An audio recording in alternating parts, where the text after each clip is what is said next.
recently there's been some recordings on YouTube done by my friend Alan Heath, all about red squirrels, and I'm not going to be outdone, so I'm trying to do a red squirrel recording as well. He got into a right old discussion about red squirrels with somebody. Said, hello, come on, don't you want to come and see me? You're too wild. There's another one over there. Foraging about. I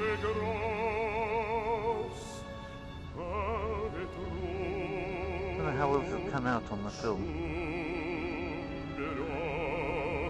There's two of them.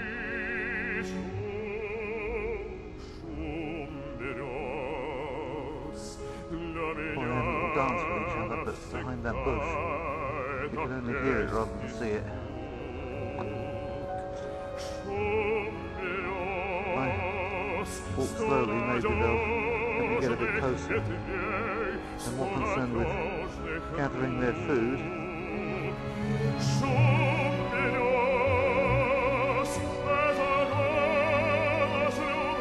There's a standoff there in Squirrel Land. One doesn't really want to have that much to do with the other. Maybe they're from opposing squirrel parties.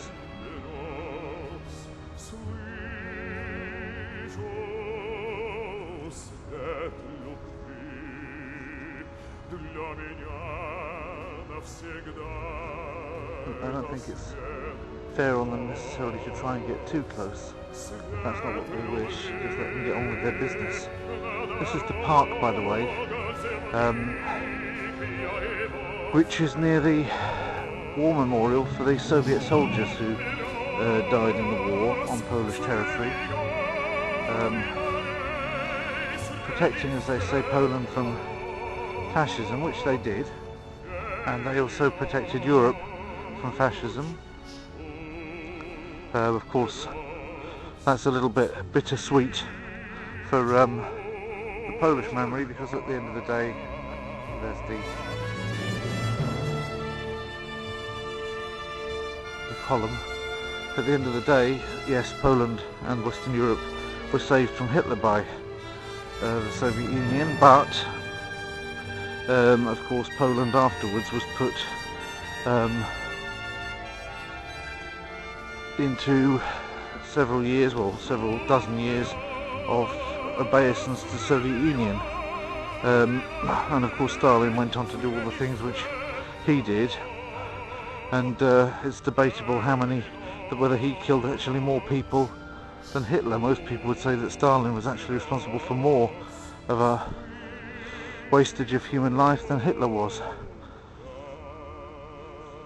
So, but that doesn't have anything to do with the actual Soviet troops who were fighting valiantly against fascism, against their invader at this time, and died, and that column was given to them. And what's one of the reasons why even here in Poland, where there's a lot of resentment to the Soviet Union, nobody has done the rather stupid thing that was done in Estonia, because they were anyway in allegiance with Hitler, and they destroyed or removed the war memorial to the Soviet soldiers, put it in a different place, and obviously that was a stupid thing to do. This was never done in Poland. So in Poland we always have, regardless of anything else, there's still been a certain degree of respect for the individuals from the Soviet side as well, who've lost their lives in order to mean that Europe could be free. Afterwards, half of Europe wasn't free. Now Europe is free. They didn't live to see the freedom that they earned, and neither did many of their people that were around at the same time as them. But their children, in their older years, would live to see it, and so would their grandchildren. And whether that freedom was always well used, or whether it wasn't well used, it certainly came about. And how long it will last is another matter. How long it will last is another matter. In the summertime, if you go to work through the park, you discover that you're sharing the park with an awful lot of people, whereas if you come here more in the winter time when it's quite cold today, it's about 0 degrees, I'm quite well wrapped up. You can see even in my case, being quite fat, I've got a lot of resistance to the cold, but you don't want to push it too far, especially if you want to spend two hours or maybe 3 hours outside today. Better be decently wrapped up. And so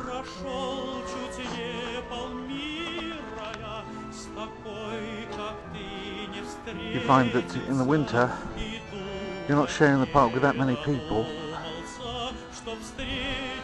and if you do see somebody, then you're more likely to greet them because there's not that many people around. The more people that there are around when you go out for a walk anywhere, the less likelihood there are that they're all saying hello to each other. Because if you see very few people, then the likelihood of you actually greeting someone that you see becomes higher. This is a bit strange. This is the way to cut through. Directly behind the column here, between the column and the buildings behind it, is a way of cutting through, but only on foot or on a bicycle. You can't drive the car through here. There's barriers at the other end, even if you could get it this far. There's a cut through to Mokotów district. From when on you can walk on normal residential pavement. If it was, oh, there's a blue pit. Maybe, I don't know if that's visible at all, but it's nice. You get different kinds of birds if you get to a park. There's a huge grey crow over there.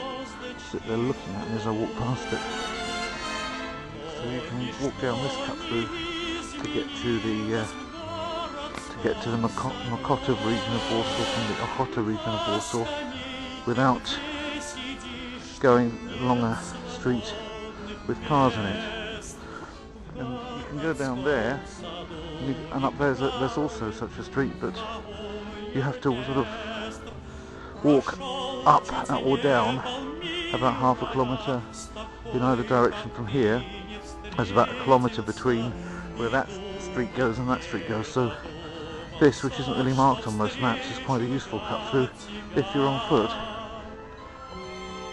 And it's not very regular pavement. You have to watch what you're doing, otherwise you end up twisting your ankle on it. Get something like this, you step on it the wrong way, you might end up twisting your ankle if you weigh what I weigh. And then this thing here, in the branches of this tree, I'm just going to keep recording until I get up to it, because maybe it will let me get quite close and record it. It's a huge one. In the winter you tend to get bigger ones. Either they're bigger or they're more fluffed up with their feathers to keep warm.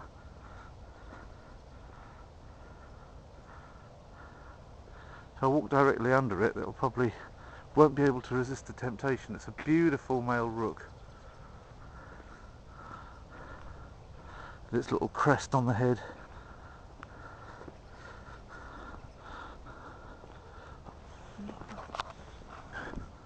Just to show that I'm not joking that it's about 0 degrees, here's the unmelted ice.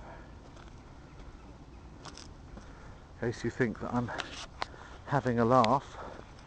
In fact, it's below 0, because if it were exactly 0, some of this would be water, and none of it is.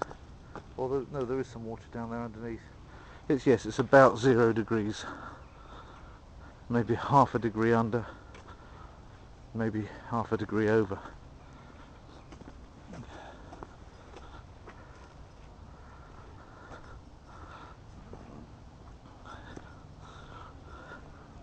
Over there you've got the allotments, and they're fenced all the way down here. And this fence here is for this development here, which is a very nice development, very well built. Oh, look at those two, just snuggled up. Oh, they're all paired off. Look, isn't that nice? Oh, they're like penguins the way they're walking away. They're all pairing up and talking to each other in pairs. That's quite cute, actually. There's this pair here, they're not standing, so There's two over there grooming each other. These two are sitting here wondering what's he doing with that camera. And they're sort of just in little pairs having a chat. I don't know if that's pair bonding for mating or whether it's just kind of like just a bit of grooming going on even without it necessarily being pairs of birds, but if I look closely I think I can see that there's a female and a male. The way you tell is the head is a different shape on the male bird. It's more, well, cresty. It looks like it's got more of a kind of crest over the eyebrow, whereas the female's head is sleeker. And in each of those pairs, actually, now that I come and look at it, you can see one bird has got the sleeker head, one's got the more crested head. But you don't notice that except in the winter. They're all a bit sleeker in the summer because they don't. Oh, here we go. Here's squirrel nutkin again. We finished with a squirrel as well as start with one. Hello. I see you poking your little head around the side there. Don't worry. Well, off he goes to a different tree. So I don't like this tree. It's too near the road, and people come by and talk to me, and I don't like that.